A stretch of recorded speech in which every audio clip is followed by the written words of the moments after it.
What if the books you borrowed had the power to make you disappear? At Westbrook High, a sinister force is at work in the library, and Adam is about to find out what happens when you open a book that should have stayed closed. Welcome back to Nightmare for Giggles, where the shadows of Westbrook High hide more than just dusty old books. I am the Tales Keeper, guiding you through the dark and twisted corridors of horror high school nightmare stories. In tonight's episode, Adam delves into the mysterious disappearances linked to the school library, a place where certain books are said to vanish along with those who borrow them. What ancient secrets do these pages hold? And will Adam be the next to vanish into the darkness? For the best experience, put on your headphones, close your eyes, and let the story consume you. The late afternoon sun filtered through the tall windows of Westbrook High's library, casting long shadows across the rows of bookshelves. Adam sat at one of the tables, flipping through the pages of a history textbook, though his mind was elsewhere. It had been a few weeks since his harrowing encounters with the 13th classroom and the haunted third stall, and while he had tried to return to a normal routine, the strange occurrences at Westbrook High continued to gnaw at him. The school was an enigma, a place where the lines between reality and nightmare blurred. Adam had hoped that his investigations into the supernatural would offer some sort of explanation, something logical that could put his mind at ease. But each time he uncovered a new mystery, the deeper the darkness seemed to grow. Today, he had resolved to avoid any further exploration of the school's eerie legends. He had already lost too much sleep, and the constant sense of dread was beginning to take its toll. But as he sat there in the library, surrounded by the comforting smell of old books and the quiet rustle of pages, his curiosity once again got the better of him. Across the table, a group of students was whispering to each other, their voices barely audible in the hushed atmosphere. Adam couldn't help but overhear snippets of their conversation. Vanished last week, borrowed that old book, never came back. He glanced up, intrigued. The students were huddled together, their faces pale and anxious. "Do you really think it's true?" one of them whispered. "That they just disappear?" Adam leaned in slightly, trying to catch more of their conversation. "I don't know," another student replied, her voice trembling. "But they say the book was returned, just sitting there on the shelf like it had never left." A chill ran down Adam's spine.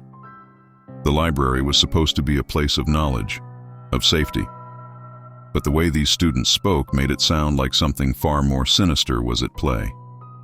Curiosity piqued, Adam waited until the students had left before making his way to the front desk. Mrs. Thompson, the librarian, was seated behind it, her eyes hidden behind thick glasses as she scanned books with a tired efficiency. "Mrs. Thompson," Adam began hesitantly, "I overheard some students talking about disappearing after borrowing a book. Is that just a rumor?" Mrs. Thompson looked up, her expression unreadable. For a moment, Adam thought she wasn't going to answer, but then she sighed and set down the book she had been scanning. "Westbrook has a lot of old stories," she said, her voice low. "Some are just that, stories. But others, well, let's just say there are things in this school that are best left alone." Adam frowned. "But what about the library?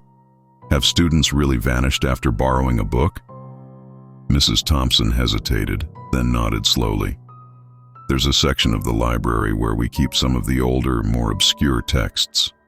Books that were donated to the school long ago, some with histories that are unusual.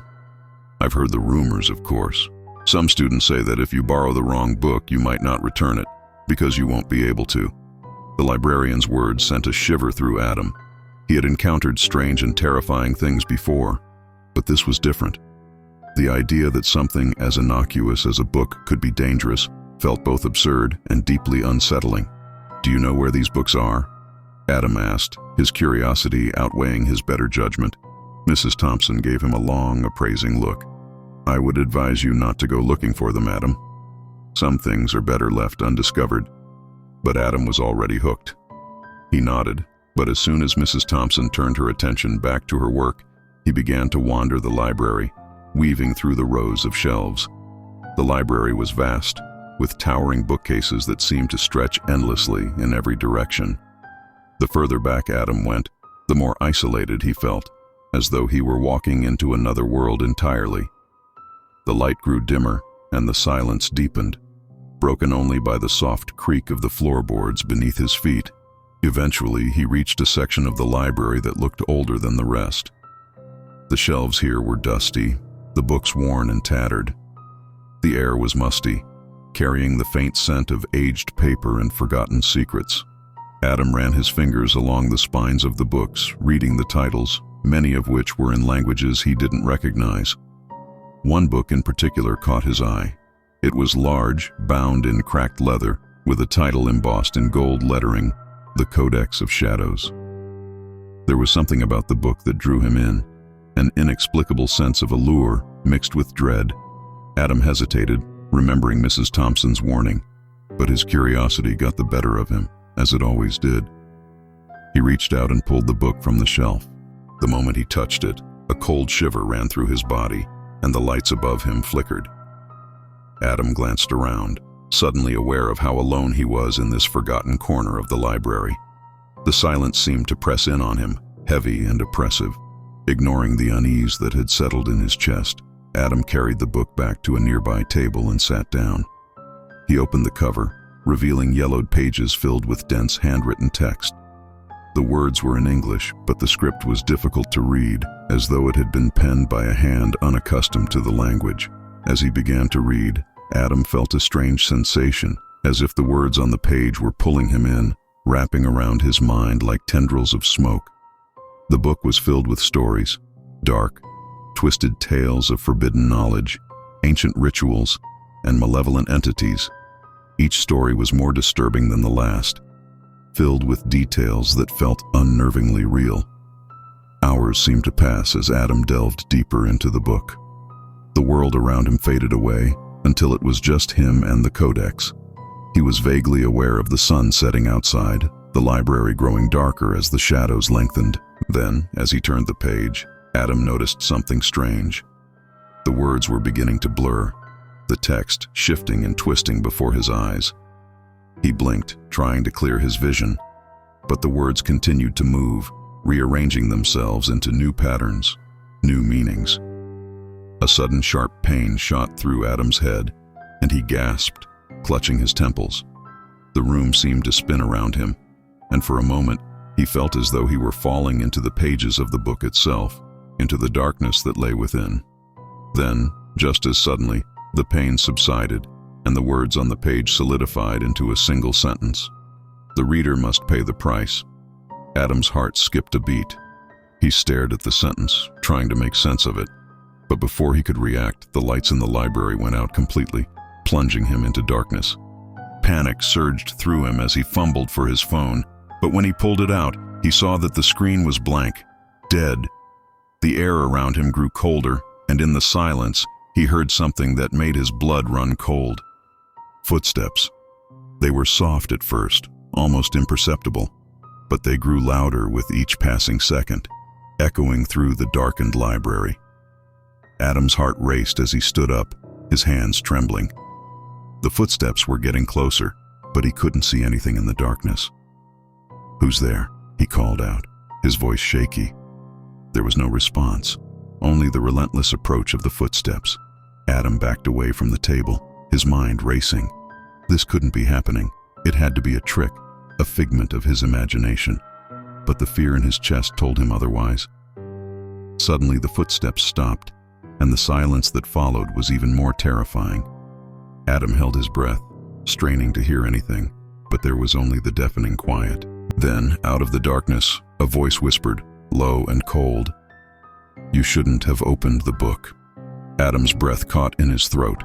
The voice was close, too close, as though it were right beside him. He turned frantically, but there was nothing there, only the inky blackness that surrounded him. The voice whispered again, this time from the other side, "The price must be paid." Adam's fear turned to full-blown panic. He bolted, running blindly through the darkened library, his footsteps echoing in the stillness. He didn't know where he was going, only that he needed to get away, to escape whatever it was that was chasing him. But as he ran, the library seemed to change around him. The rows of shelves stretched on endlessly, the walls shifting and warping as though the building itself were alive, twisting and turning to keep him trapped. He stumbled, falling to the ground as a cold, clammy hand closed around his ankle, dragging him backward. Adam screamed, kicking out wildly, but there was nothing there, no one holding him down. And yet, he was being pulled, dragged across the floor toward the dark abyss that lay at the heart of the library. Desperate, Adam clawed at the floor, trying to find something to hold on to, but his fingers only scraped against the cold, hard tiles. The darkness closed in around him, swallowing him whole. Then, just as suddenly as it had begun, the dragging sensation stopped, and Adam found himself lying on the floor of the library, gasping for breath. The lights had come back on, illuminating the rows of shelves and the table where he had been sitting. The Codex of Shadows was still there, open on the table, its pages fluttering in an unseen breeze. For a moment, Adam could only lie there, trembling, his mind reeling from what had just happened. But as he slowly pushed himself up, he realized that something had changed. The library was the same, but it felt different. The air was colder, the shadows deeper, and when Adam looked at the shelves, he saw that the book he had pulled from the shelf was no longer there. In its place was a different book, one that hadn't been there before. The title caught his eye, and a chill ran down his spine as he read it. The Tale of Adam, the boy who vanished. His breath hitched in his throat as he reached out to touch the book, but before his fingers could make contact, the lights flickered and the library was plunged into darkness once more. This time, the footsteps returned, louder and faster, rushing toward him from all directions. Adam turned to run, but the darkness was complete, and the walls seemed to close in around him. The last thing he heard before the darkness consumed him was the cold, whispering voice. The price has been paid. And then there was nothing. The next morning, Mrs. Thompson found the library empty, save for a single book lying open on the table, its pages fluttering in the breeze from an open window. The title read, The Codex of Shadows, and though she knew she shouldn't, she couldn't help but take a peek inside. But when she turned the page, she gasped, her eyes widening in horror. There, in the center of the page, was a new story, one that hadn't been there before. It was titled, The Tale of Adam, the Boy Who Vanished. And below the title was a single sentence, written in familiar, trembling handwriting. I'm sorry. I didn't mean to do it. Please forgive me. Mrs. Thompson backed away, her heart pounding, but she knew it was already too late. The book had claimed another victim, and as she turned to leave, the book's pages flipped on their own, settling on a new blank page, ready to record the next tale. Because at Westbrook High, some stories never end. They just wait for the next reader. You've just witnessed another terrifying tale with me, the Tales Keeper, here on Nightmare for Giggles. But remember, the story doesn't end with the last page. Adam may have opened a door that he can't close, and the library's shadows still hide many secrets. If you're ready to explore more of Westbrook High's horrors, make sure to subscribe and hit the notification bell. And until next time, beware of the books you read, because they might just be reading you.